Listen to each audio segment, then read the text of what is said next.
हरे Krishna everyone. हम हरे कृष्णा माता जी। माता जी, इनका मदर के बारे में नहीं बताया आपने। फादर के बारे में तो पता नहीं। माता के बारे में ना, इनके माता जी का जो नाम है रूप गोस्वामी जी की माता का, वो कहीं पे वर्णित नहीं है। ठीक है। तो पिताजी का नाम का वर्णन है, इवन इनके जो जन्म का ईयर है, जब इनका जन्म हुआ वो जो ईयर है उसके बारे में भी अलग अलग जगह पे अलग अलग डेट्स दी हुई है। मतलब सन दिए हुए हैं, अलग अलग सन दिए हुए हैं कि इसमें जन्म हुआ, तो इसलिए इसमें मेंशन नहीं किया। हाँ, एक आर्टिकल में इनके माता जी का नाम लिखा हुआ है, लेकिन अब वो कितना ऑथेंटिकेटेड है वो आर्टिकल वो नहीं पता, तो इसलिए मैंने ऐड नहीं किया। तो किसी भी चीज को मॉर्निंग की क्लास में, इवनिंग की क्लास में बताने से पहले मुझे होता है कि थोड़ा सा उसका ऑथेंटिकेशन चेक होना चाहिए कि ये सही है या नहीं, तो इसलिए मैंने नाम को नहीं बताया। ठीक है। तो हम लोग मॉर्निंग सेशंस में श्री रूप गोस्वामी जी के विषय में चर्चा कर रहे हैं। क्यों चर्चा कर रहे हैं? क्योंकि इससे आचार्यों की कृपा मिलती है। जब हम आचार्यों के बारे में जानते हैं, और हम आचार्यों के विषय में किसी से सुनते हैं, उन्होंने क्या योगदान दिया चैतन्य महाप्रभु के मिशन में, उसके विषय में जानते हैं, तो चैतन्य महाप्रभु भी प्रसन्न होते हैं, आचार्यों की कृपा भी मिलती है, राधा रानी भी प्रसन्न होती हैं। इसलिए हम लोग ये चर्चा कर रहे हैं। एक रीजन और है कि हम लोगों ने श्री रूप गोस्वामी जी के द्वारा रचित ललिता माधव नाम के एक नाटक को पढ़ना है। तो उससे पहले जिसने इस ग्रंथ की रचना करी, उनके बारे में, जो इसके रचनाकार हैं, उनके बारे में जानना बहुत जरूरी है। तो इसलिए भी हम रूप गोस्वामी जी के बारे में पढ़ रहे हैं। तो कल तक की कथा में हमने क्या चर्चा किया? हमें 3 दिन हो गए हैं रूप गोस्वामी जी के विषय में चर्चा करते हुए। तो हमने जाना कि रूप गोस्वामी जो है वो चैतन्य महाप्रभु के प्रत्यक्ष शिष्य हैं। 6 जो गोस्वामी हैं उनमें से प्रधान जो है रूप गोस्वामी है। जो कृष्ण चेतना का आंदोलन है, ये जो कृष्णा कॉन्शियसनेस का, ये रूप गोस्वामी जी की देखरेख के अंदर ही चलाया जाता है। रूप गोस्वामी जी के पिता का नाम कुमारदेव था। उनके कई पुत्र थे, उनमें से 3 पुत्र भक्ति में आए, जिनके नाम थे अमर, संतोष और वल्लभ। जिन यही बाद में जो संतोष और अमर थे, उनके नाम रूप गोस्वामी और जीव गोस्वामी चैतन्य महाप्रभु ने रखे। इन्होंने बहुत उच्च शिक्षा प्राप्त की। इनको अरबी, फारसी, पारसी भाषाओं का ज्ञान था। हुसैन शाह के दरबार में ये नौकरी करते थे, चीफ सेक्रेटरी थे। सनातन गोस्वामी और रेवेन्यू मिनिस्टर थे, वित्त जो मंत्री होते हैं वो थे रूप गोस्वामी। इन्होंने चैतन्य महाप्रभु की शरण ली, और चैतन्य महाप्रभु की कृपा से ये दोनों जिस भौतिक दलदल में फंसे हुए थे, नवाब हुसैन की नौकरी में, चाहते थे महाप्रभु की शरण लेना, और उनकी दी हुई आज्ञाओं का पालन करना। लेकिन क्योंकि बहुत ऊंचे पोजीशंस पे थे, तो एकदम से जॉब नहीं छोड़ पाए। लेकिन जब चैतन्य महाप्रभु की कृपा हुई तो उन्होंने नौकरी से रिजाइन कर दिया। फिर महाप्रभु से मिले, उनके आदेशानुसार वृंदावन में आकर उन्होंने जो भी महाप्रभु ने उनको कार्य सौंपा था कि भक्ति शास्त्रों को लिखना, वृंदावन में लुप्त हो चुकी भगवान कृष्ण की लीला स्थलियों को ढूंढ निकालना, वैष्णव सदाचार लोगों को सिखाना, बिना किसी कंडीशन के भक्ति करना लोगों को सिखाना, अपने आचरण में ये बात लेके आना और लोगों को भी बताना, इन सारे जो चैतन्य महाप्रभु के आदेश है उनका पालन रूप गोस्वामी और सनातन गोस्वामी ने किया। यहाँ तक हमने ये आज हमने संक्षेप में बताया सुबह की क्लास में। अगर किसी ने डिटेल में इसके बारे में जानना हो तो पीछे के जो 3 भाग हैं रूप गोस्वामी जी की बायोग्राफी के, वो यूट्यूब पे अपलोडेड है। आप वहां पे जाके इसको देख सकते हैं, सुन सकते हैं, उससे थोड़ा ज्यादा अच्छा कनेक्शन बन जाएगा क्लास के साथ। तो आज हम चर्चा करने जा रहे हैं रूप गोस्वामी के कुछ ग्रंथों की। ग्रंथों के क्या नाम है और रूप गोस्वामी जब वृंदावन में रह रहे थे तो किस प्रकार उन्होंने लुप्त हो चुकी भगवान कृष्ण की लीला स्थलियों का ढूंढ निकाला, किस प्रकार राधा रानी आ, उनको राधा रानी ने उनको अ, दर्शन तो नहीं दिए लेकिन उनके पास आई और उनके पास आके उनको स्वयं अपने हाथों से बना के खीर खिलाई, उस कथा का वर्णन करेंगे। उन्होंने कैसे गोविंद देव जी के मंदिर का निर्माण किया, कैसे उनको ढूंढ निकाला, उसका वर्णन करेंगे। और भी कुछ छोटी छोटी लीलाओं का वर्णन है, बहुत सुंदर आज की क्लास होने वाली है। तो सबसे पहले हम स्टार्ट करते हैं रूप गोस्वामी के ग्रंथों के साथ क्लास को। तो रूप गोस्वामी ने जो ग्रंथों की रचना की है उनके नाम है उपदेशामृत। आपने सुना होगा, कईयों ने पढ़ा भी होगा, बहुत छोटी सी बुक है। तो जैसे चैतन्य महाप्रभु जो है वो अपने पीछे 8 श्लोकों को अपनी शिक्षा के रूप में छोड़ गए। चैतन्य महाप्रभु का रचित कोई ग्रंथ नहीं है, 8 श्लोक है जिसे हम शिष्टाष्टकम के नाम से जानते हैं और वो चैतन्य महाप्रभु की शिक्षाएं हैं। इसी प्रकार रूप गोस्वामी की जो शिक्षाएं हैं वो उपदेशामृत नाम के जो उन्होंने एक रचना करी है उसमें आपको रूप गोस्वामी जी की शिक्षाओं को पढ़ सकते हैं आप, वहां से आपको मिल सकती है। बहुत ही सुंदर शिक्षाएं हैं, छोटी सी बुक है, अगर आपको समय मिले तो आपको इसको जरूर पढ़ना चाहिए। और जो उन्होंने ग्रंथों की रचना की उनके नाम है भक्ति का अमृत, हंस दूत, उद्धव संदेश, श्री कृष्ण जन्म तिथि विधि, श्री राधा कृष्ण गणदेश, दीपिका बृहद और लघु, श्री स्तवमाला, श्री विदग्ध माधव और श्री ललिता माधव। अब ये दो जो नाटक हैं, ये विदग्ध माधव और ललिता माधव, इसमें से एक नाटक को हम पढ़ेंगे और इसको पढ़ने के बाद आपको पता चलेगा कि रूप गोस्वामी जैसी रचना कोई भी नहीं कर सकता। इतने सुंदर ढंग से उन्होंने राधा कृष्ण की लीलाओं का वर्णन इस नाटक में किया है और इसको पढ़ने के बाद आप भाव विभोर हो जाएंगे सब। बहुत ही सुंदर रचना है। बाकी ग्रंथों को भी पढ़ा जा सकता है लेकिन वो डिपेंड करता है कि कितना हमारे पास समय है। जितना समय होगा उसके अकॉर्डिंग हम एक तो हमने पढ़ना ही है, बाकी हम समय के अनुसार देख लेंगे कि कौन सा इनमें से पढ़ सकते हैं। एक दान के लिए दाऊदी है, श्री भक्ति रसामृत सिंधु, बहुत ही प्रसिद्ध रचना है। इसको भी आप पढ़ सकते हैं, कोई ज्यादा बड़ी पुस्तक नहीं है। उज्ज्वला नीलामणि, प्राजुक्त ख्यात चंद्रिका, श्री मथुरा महात्मा, बहुत सुंदर मथुरा महात्मा अगर आप पढ़ पाए, बहुत ही सुंदर रचना है श्री रूप गोस्वामी की। पद्यावली, नाटक चंद्रिका, संक्षेप भागवत मृत, सामान्य विरुद्धावली लक्ष्मण, तो ये उनके द्वारा रचित कुछ ग्रंथ हैं। तो आप इनको नेट से सर्च करके पढ़ सकते हैं, आप इन बुक्स को खरीद सकते हैं, अमेजोन इत्यादि पे उपलब्ध हैं, या इस्कॉन के जो बीबीटी पुस्तकों का संग्रहालय है वहां पे भी आपको ये इस पुस्तकें मिल सकते हैं, ग्रंथ मिल सकते हैं। ठीक है, तो अब हम करेंगे रूप गोस्वामी जी के कुछ लीलाओं की चर्चा करेंगे, कैसे उनको भगवान कृष्ण के दर्शन होते थे। उससे पहले आप सब लोग सुबह सुबह मंगलाचरण पढ़ते हैं, अभी सुना ना आपने, या फिर कुछ भी कीर्तन करने से पहले, कथा करने से पहले हम मंगलाचरण का उच्चारण करते हैं। तो पहली क्लास में हमने देखा कि मंगलाचरण में हम षड गोस्वामी को प्रणाम करते हैं।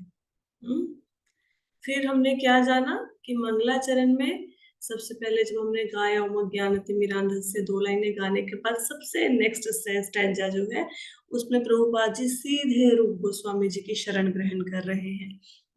उनको बोल रहे हैं कब आप मुझे अपने चरण कमलों में शरण देंगे ताकि मैं चैतन्य महाप्रभु के मिशन में जो आपने प्रचार कार्य के काम को संभाला है उसको हम भी आगे बढ़ा सके। एक आप बहुत ही सुंदर मंगलाचरण में श्लोक पढ़ते हैं, नमो महावदन्याय कृष्ण प्रेम प्रदायते कृष्णाय कृष्ण चैतन्य नामिने गुरुत्विष, ये भी आप पढ़ते हैं ना। तो इसकी रचना किसने की है? इसकी रचना भी रूप गोस्वामी ने की है। कब की है? जब रूप गोस्वामी चैतन्य महाप्रभु से मिले ना प्रयाग में, तो इन्होंने देखा कि हजारों सैकड़ों भक्त हाथ ऊपर उठाए हरे कृष्ण कृष्ण कृष्ण हरे हरे, हरे राम राम राम हरे हरे उच्च स्वर से उच्चारण कर रहे थे। इस मंत्र का संकीर्तन हो रहा था। तो यह वह समय था जब श्रील रूप गोस्वामी ने इस महान प्रार्थना की रचना करी। नमो महावदन्याय कृष्ण प्रेम प्रदायते कृष्णाय कृष्ण चैतन्य नामिने गुरुत्वेश। तो बहुत ही आप देखेंगे मंगलाचरण में जगह जगह पे रूप गोस्वामी जी का जिक्र है। तो कितने महान होंगे रूप गोस्वामी, और हम उनके ही फॉलोअर्स हैं एक्चुअल में। तो हम उन्हीं की दी हुई शिक्षाओं के ऊपर चलते हैं। जो कृष्ण चेतना आंदोलन है, ये उन्हीं की शिक्षाओं के ऊपर आधारित है। अब हम लोग जानते हैं रूप गोस्वामी जी के बारे में, और कैसे महाप्रभु स्वयं उनके कवित्व की प्रशंसा करते थे। महाप्रभु स्वयं प्रशंसा करते थे कि जो रूप गोस्वामी जी लिख रहे हैं, ऐसा कोई लिख ही नहीं सकता। सिर्फ महाप्रभु नहीं, रामानंद राय, स्वरूप दामोदर, बाकी सब जो पाश्चात्य थे, वैष्णव थे, वो भी उनके कवित्व की प्रशंसा करते थे कि उनकी जैसी रचनाओं को कोई अन्य नहीं लिख सकता। तो इसके लिए यहाँ पे एक बहुत सुंदर घटना का वर्णन किया गया है। एक बार रथ यात्रा का समय था। तो रथ यात्रा के ये सभी जो स्वरूप दामोदर है, रामानंद राय है, ये सब उनके साथ रहते थे, चैतन्य महाप्रभु के साथ वहां पे नीलाचल में रहते थे। और उस समय रूप गोस्वामी भी नीलाचल गए हुए थे जब ये घटना का, जिस समय की इस घटना का वर्णन है। तो रथ यात्रा का समय था। रथ यात्रा के समय पे महाप्रभु रथ के आगे आगे संकीर्तन करते हुए, नृत्य करते हुए चलते थे। तो नृत्य करते करते महाप्रभु बार बार एक श्लोक का उच्चारण कर रहे थे, बार बार। सब लोग उस श्लोक को सुन रहे थे, लेकिन उस श्लोक का कोई अर्थ नहीं समझ पाया। सिर्फ एक स्वरूप दामोदर जी थे जिन्होंने इसका अर्थ को समझा, और एक रूप गोस्वामी थे जिन्होंने इस अर्थ को समझा। एक होता है किसी व्यक्ति के मन के भावों को समझ लेना, मनोभाव को समझ लेना। और चैतन्य महाप्रभु जो कि स्वयं कृष्ण है, जो राधा रानी के भाव में अवतरित हुए हैं पृथ्वी पर, उनके मन के भावों को जो समझ ले, वो कितने महान होंगे।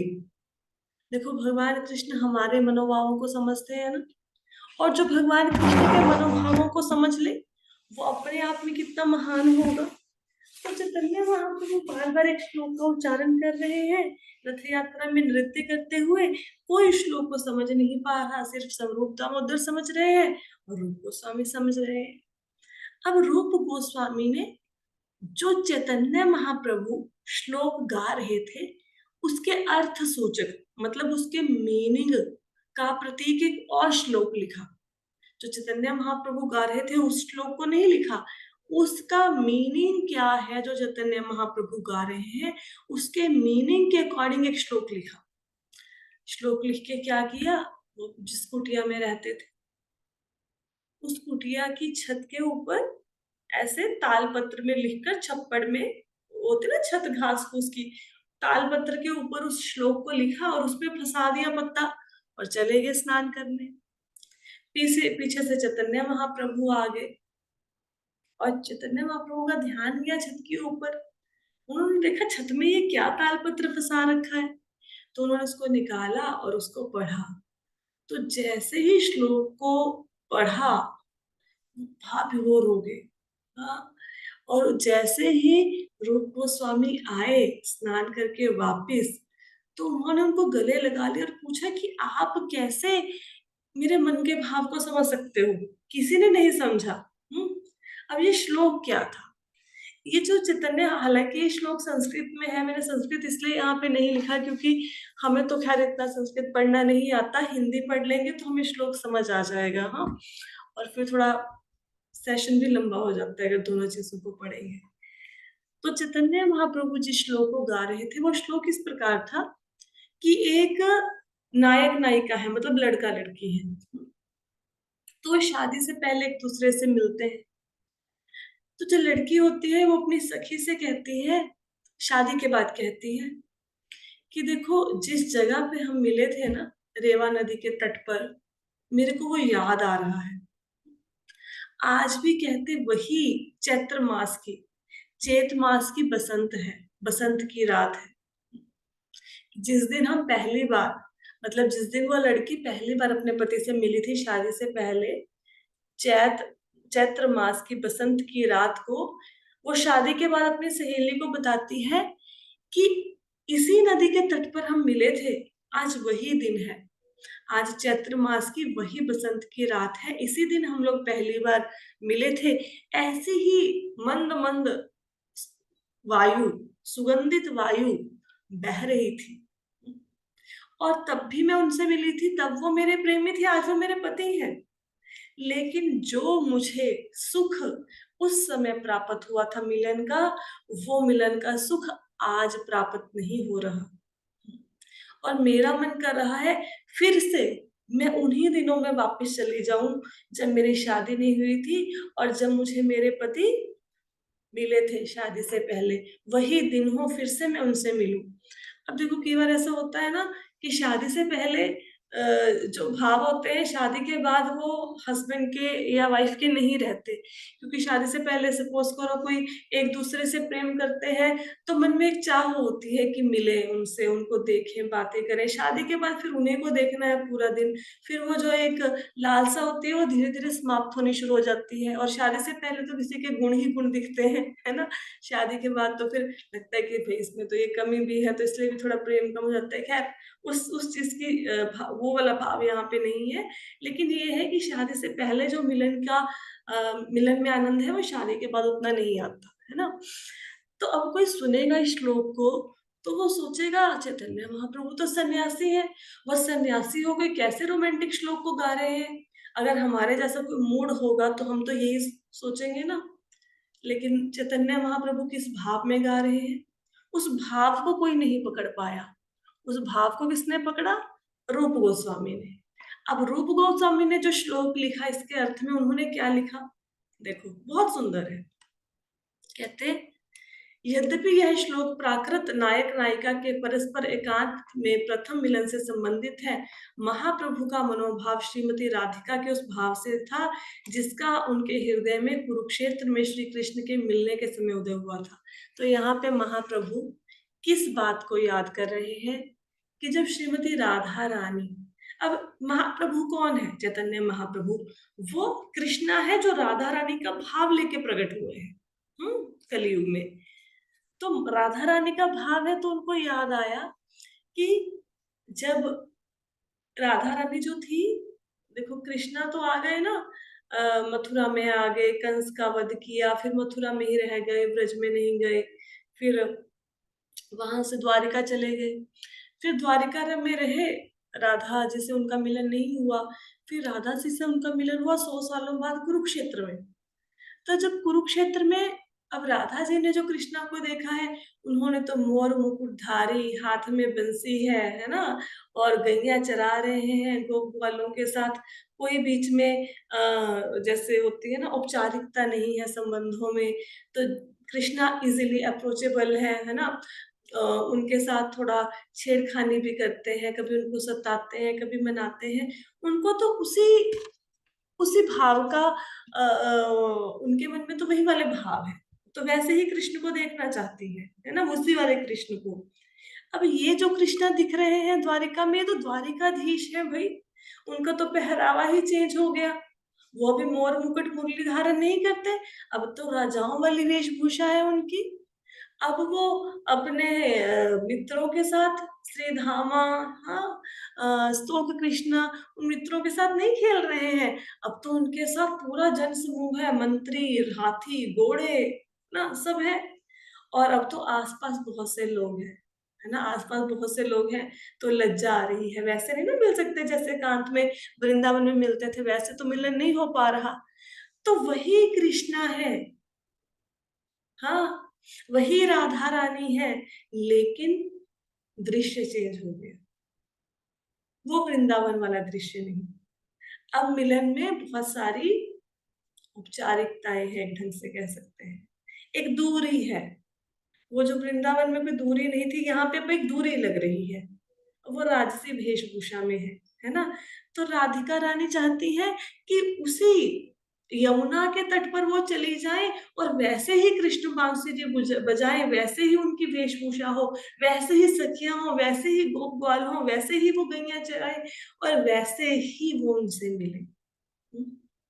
तो ये भाव है उनका। तो देखो कितना सुंदर भाव है ना। अब कोई दूसरा हमारे जैसा मूर्ख पड़ेगा, हम सोचेंगे तो चाट के चैतन्य महाप्रभु कैसे रोमांटिक कैसे श्लोक गा सकते हैं। तो इस भाव को पढ़ा और इस फिर श्लोक की रचना के मीनिंग में, चैतन्य महाप्रभु के श्लोक की रचना के मीनिंग में ये वाले श्लोक की रचना हुई।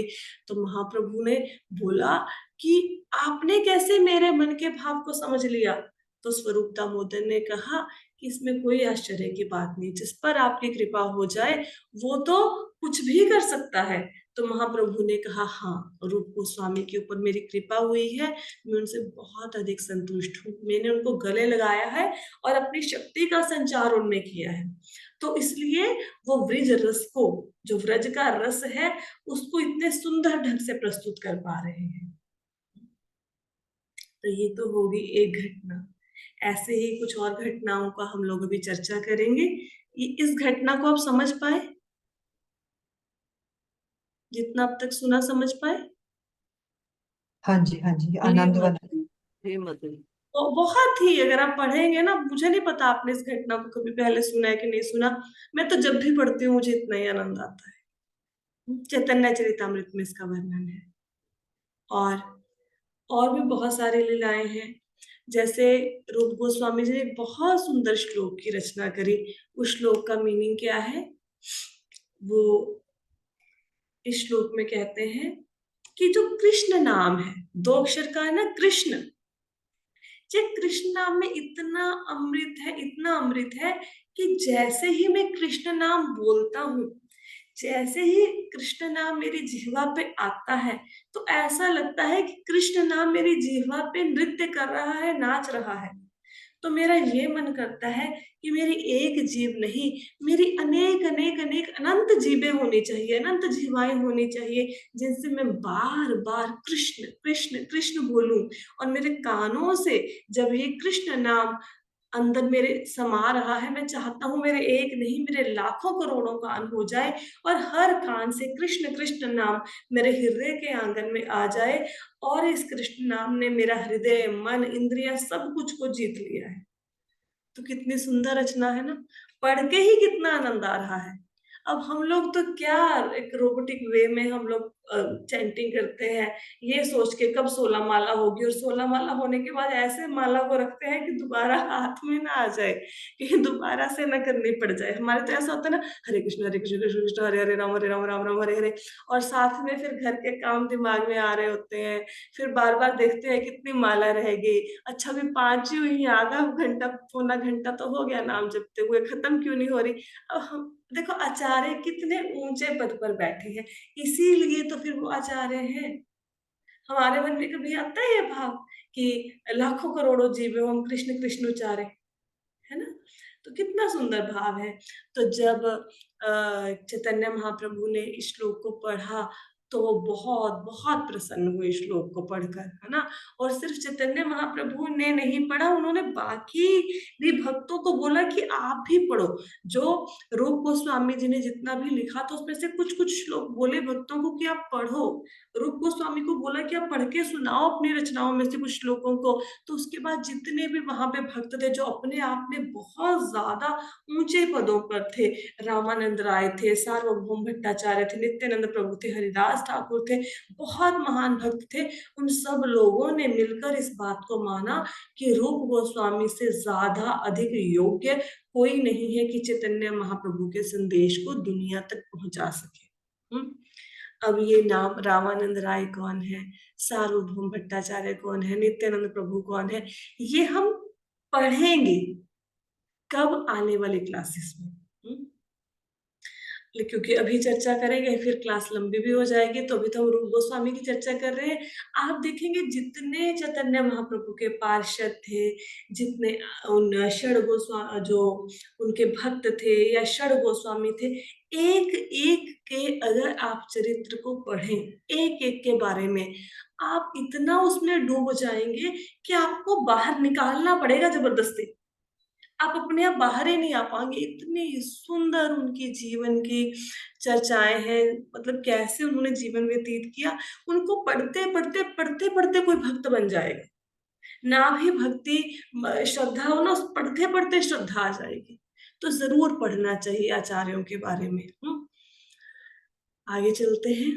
मुझे लगता है कि जो हम कथा कर रहे हैं, आप सब लोगों के अंदर भी तो कुछ ना कुछ भक्ति भाव आ रहा होगा ना इनको सुन के, ऐसे तो कुछ अनुभव हो ही रहा होगा, आई एम श्योर। आगे चलते हैं। गोविंद देव जी का प्राकट्य। अब आप अगर वृंदावन गए होंगे, कोई गोविंद देव जी के मंदिर में गए होंगे, तो उन्होंने मंदिर में देखा होगा ये गोविंद देव जी हैं और इनके दर्शन किए होंगे। हाँ, अब गोविंद देव जी कैसे उनका प्राकट्य हुआ? तो चैतन्य महाप्रभु ने रूप गोस्वामी जी को कहा कि भाई आप जाओ वृंदावन में, और वृंदावन में जाकर आप जो भगवान कृष्ण की लीला स्थलियां अभी लुप्त हो चुकी हैं, आप उनकी दोबारा से स्थापना करो, ढूंढो, है ना, उन विग्रहों को ढूंढो कहाँ गए वो। तो रूप गोस्वामी जी आए और गोविंद देव के विग्रह को ढूंढने लगे। अब गोविंद देव जी के विग्रह को ढूंढ रहे हैं, जो भी ब्रज में उनको मिलता है उनको पूछते हैं कि गोविंद देव जी का विग्रह कहाँ है, गोविंद देव जी का विग्रह कहाँ है। तो गोविंद देव जी कहीं पे मिल नहीं रहे। ये जो विग्रह आपको नजर आ रहा है गोविंद देव जी का है, ये सामने है ना। तो अब बहुत परेशान हो गए एक दिन। जगह जगह पे घूमते हैं, गांवों में, वनों में, ब्रज के बाग बगीचों में, हाँ, उपवनों में घूमते हैं, पूछते हैं बताओ कि वो योगपीठ कहाँ है, यहाँ पे गोविंद देव जी विराजमान है। लेकिन कोई उनको गोविंद देव जी का पता नहीं बता पाता। फिर फिर वो एक दिन बड़े परेशान हो जाते हैं, निराश हो जाते हैं, और यमुना के तट पर बैठ जाते हैं और सोचते हैं कि चैतन्य महाप्रभु ने मुझे कहा कि ढूंढ निकालो सारे लीला स्थलियों को, लेकिन मुझे गोविंद देव जी मिल ही नहीं रहे, मैं क्या करूं। लेकिन जो भगवान है, क्या भगवान को खोजने की शक्ति मनुष्य में है? नहीं, मनुष्य भगवान को कैसे खोज सकता है? तो सूर्य को, अगर सपोज रात हो गई है, तो कोई सूर्य को कैसे खोजेगा? सूर्य जब प्रकट होंगे तभी सूर्य मिलेंगे ना, अपनी मर्जी से जब प्रकट होंगे। हम ऐसे तो नहीं कह सकते ना कि हमें सूर्य को खोजना है, सुबह के 4 बजे उठकर कहें सूर्य को खोजना है, सूर्य कहाँ है, सूर्य कहाँ है। सूर्य जब प्रकट होंगे तभी सूर्य मिलेंगे। तो मन में बोला कि हे गोविंद देव, अब आप ही कुछ कृपा करें, आप ही प्रकट होइए। प्रार्थना करें, अपने करें। ये गोविंद देव जी उनके विग्रह वो है ना, इष्ट देव है उनके, रूप गोस्वामी जी के। तो उनसे प्रार्थना करने लगे, आंसुओं की धारा बहने लगी। तो क्या हुआ, एक सुंदर से ब्रिजवासी उनको मिले। उन्होंने बोला कि बाबा आप इतने उदास क्यों बैठे हैं? तो रूप गोस्वामी ने बोला कि भाई मुझे गोविंद देव जी नहीं मिल रहे। तो उन्होंने बोला कि आप चिंता क्यों करते हो, मेरे पीछे पीछे आओ, वृंदावन में केशी तीर्थ है, वहां पे गोमाटिला स्थान है, वहां पर वो योगपीठ है जहाँ पे गोविंद देव जी हैं। और वहां पे रोज एक गाय आती है, और गाय अपने थनों से दूध निकाल के गोविंद देव जी का अभिषेक करती है वहां पे। तो कहते मैं ले चलता हूँ आपको वहां पे। तो ब्रिजवासी जो थे वो रूप गोस्वामी को वहां पे ले गए जहाँ पे गोविंद देव जी थे। तो जैसे ही रूप गोस्वामी जी को गोविंद देव जी के दर्शन हो गए, तो फिर वो जो ब्रजवासी थे वो अंतर्ध्यान हो गए। तो ब्रिजवासी कौन थे? ये ब्रिजवासी थे भगवान स्वयं।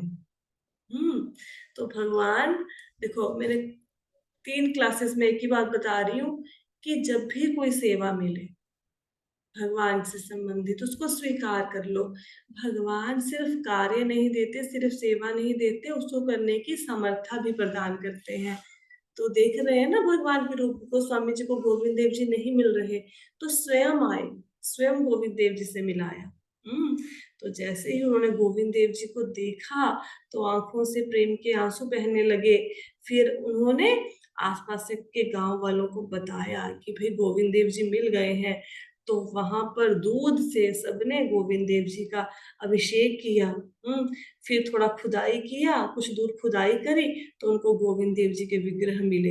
हाँ, फिर उन्होंने सारा आकाश जय जयकारों से गूंज गया जैसे ही गोविंद देव जी मिले, और बहुत दिनों तक वहां पे उत्सव होता रहा। और फिर रूप गोस्वामी जी ने लिखकर चैतन्य महाप्रभु को बताया कि उनको गोविंद देव जी मिल गए हैं। तो ये है गोविंद देव जी के प्राकट्य की कथा। अब एक और कथा की चर्चा करते हैं। इसके पीछे भी एक कथा है। ये तो दोनों आप देख रहे हैं ना, लेफ्ट और राइट में दो विग्रह देख रहे हैं, और जो राधा रानी जो पास में है, इनके पीछे भी एक सुंदर कथा है। अगर मेरे पास समय हुआ ना तो कल की क्लास में मैं कोशिश करूंगी कि इस कथा को सुनाऊं आपको, ठीक है? अगर समय मिला तो मतलब कोशिश है कि कल हम लोग ये जो रूप गोस्वामी जी के जीवन चरित्र को पढ़ रहे हैं, इसका कल हम समापन शायद कर पाएंगे। आइडली तो इनको पढ़ने से मन ही नहीं भरता, मन करता है पढ़ते जाए। अच्छा, एक और बहुत सुंदर लीला है श्री रूप गोस्वामी द्वारा राधा और श्री कृष्ण की अद्भुत झूलन लीला के दर्शन। तो रूप गोस्वामी को एक बार राधा कृष्ण की जो झूलन लीला है उसके दर्शन हुए। आप में से कुछ लोग ना वहां गए होंगे, वृंदावन गए हैं। वृंदावन में ना एक इमली तला है। कोई गया है इमली तला में? हाँ जी, हाँ जी। है ना? तो इमली तला में एक इमली का पेड़ है ना? हम्म, हम्म, ये वहां की लीला है। तो एक बार क्या हुआ, ये राधा कुंड गोवर्धन में है इमली तला का वृक्ष। तो वहां पे रूप गोस्वामी एक बार ना राधा कुंड में कुछ समय बिता रहे थे। अब इमली के वृक्ष के नीचे वो बैठ गए और भगवान के स्मरण में लीन हो गए। अब उनको ऐसे भगवान को याद करते करते क्या दिखाई दिया कि जो वृक्ष है, वृक्ष से एक झूला लटक रहा था है। अब झूला इतना छोटा था कि उस पर एक समय में दो ही लोग बैठ सकते थे। अब रूप गोस्वामी को दिखाई दिया कि राधा और कृष्णा अपनी सखियों के साथ झूला झूलने आए हैं। मैं जब कथा भी सुना रही हूँ ना, पता नहीं मेरे रोंगटे खड़े हो रहे हैं। आपको सुन के पता नहीं क्या अनुभूति हो रही होगी। तो जो राधा कृष्णा है वो झूला झूलने आए। तो फिर उसके बाद क्या हुआ, श्री कृष्णा झूले पर चढ़ गए। उन्हें राधा रानी को बुलाया कि आप भी आइए, आप भी मेरे साथ झूला झूलिए। हाँ, तो राधा रानी ने मना कर दिया, क्योंकि एक बार क्या हुआ था कि राधा रानी को कृष्णा ने झूले पर बिठाया और बहुत ऊंचा ऊंचा झुलाना शुरू कर दिया। हाँ, और राधा रानी डर गई थी। तो फिर राधा रानी ने बोला कि नहीं, हम नहीं झूले पे आएंगे, आप बहुत ऊंचा ऊंचा झूला झुलाते हैं। फिर भगवान कृष्ण ने प्रॉमिस किया कि नहीं, मैं ऊंचा ऊंचा झूला नहीं झुलाऊंगा, आप आके बैठिए। तो राधा रानी बैठ गई झूले पे। तो गोपियों ने कहा कि भाई हमें आपके ऊपर विश्वास नहीं है, हम खुद झूले को धक्का देंगे, कहीं आप बहुत मतलब ऊंचा ऊंचा झुलाना शुरू ना कर दें। तो गोपियां स्वयं झूले को धक्का देने लग गई और राधा कृष्णा झूला झूलने लग गए। और बहुत ज्यादा ऊंचाई तक ना उन्होंने झूले को नहीं जाने दिया। जब राधा रानी को बिठाया तो बहुत धीरे धीरे झूला झूल रहा था। फिर अब क्या हुआ, अब कृष्णा ने धीरे धीरे धीरे धीरे झूले को ऊपर करना शुरू कर दिया, और फिर झूला इतना ऊंचा हो गया कि बिल्कुल जैसे पेड़ के ऊपर तक तेज तेज झूला झूलने लग गए भगवान कृष्ण राधा रानी के साथ। और फिर राधा रानी डर गई। राधा रानी डर गई तो भगवान कृष्ण को आलिंगन कर लिया उन्होंने। अब रूप गोस्वामी इस दृश्य को देख रहे थे। हाँ, तो जैसे ही वो अपनी समाधि से बाहर आए, उन्होंने क्या देखा, उन्होंने देखा कि भाई जो जिस वृक्ष की डाली पर वो झूला झूल रहे थे ना, उसकी शाखा मुड़ गई थी। जैसे किसी वृक्ष की डाली पर झूला लटकाए और फिर वहां पे ऊंचा ऊंचा झूला झूले तो डाली झुक जाएगी ना। तो वो डाली जो थी वृक्ष की, जब रूप गोस्वामी की समाधि टूटी तो वो डाली झुकी हुई थी। तो रूप गोस्वामी ने मतलब फिर उन्होंने अनुमान लगाया कि वो जो लीला की अनुभूति हो रही थी वो राधा कृष्ण स्वयं झूला झूलने आए थे। अब हम वृंदावन में जाते हैं ना, तो हम कहते हैं कि देखो भगवान कृष्ण कैसे दर्शन नहीं हो रहे हमें प्रत्यक्ष। एक्चुअल में वृंदावन में भगवान कृष्ण तो दिन रात लीलाएं कर रहे हैं, उनकी लीलाएं तो एक सेकंड के लिए भी बंद नहीं हो रही। ऐसा नहीं है कि इमली तला में आज से 5000 साल पहले झूला झूला, अब नहीं झूल रहे, अभी भी झूल रहे हैं, लेकिन हमें नहीं दिखते। क्यों नहीं दिखते हैं? क्योंकि उसके लिए देखने वाली आंखें चाहिए।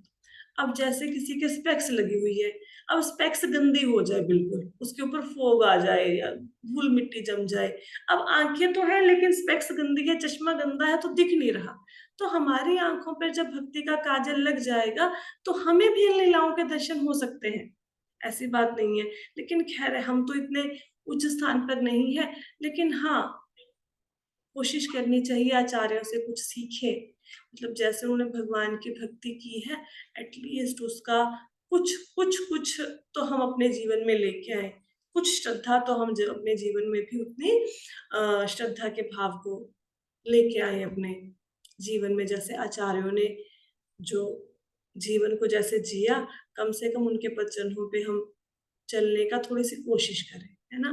तो आज की कथा में तो इतनी ही चर्चा हो पाएगी, समय समाप्त होने वाला है। सबको समझ आया कथा? जी माता जी। ये कथा सुन के भी भक्ति बढ़ती है ना, गूज़बम्प्स आते हैं ना। बहुत बहुत, मैं तो कह रही हूँ मेरे रोंगटे खड़े हो रहे हैं। तो बहुत भक्ति बढ़ती है आचार्यों की कथाओं के सुन के, सुनना चाहिए। कल और हम लीलाओं की चर्चा करेंगे, थोड़ी सी और लीलाओं की, फिर हम अपना जो नाटक है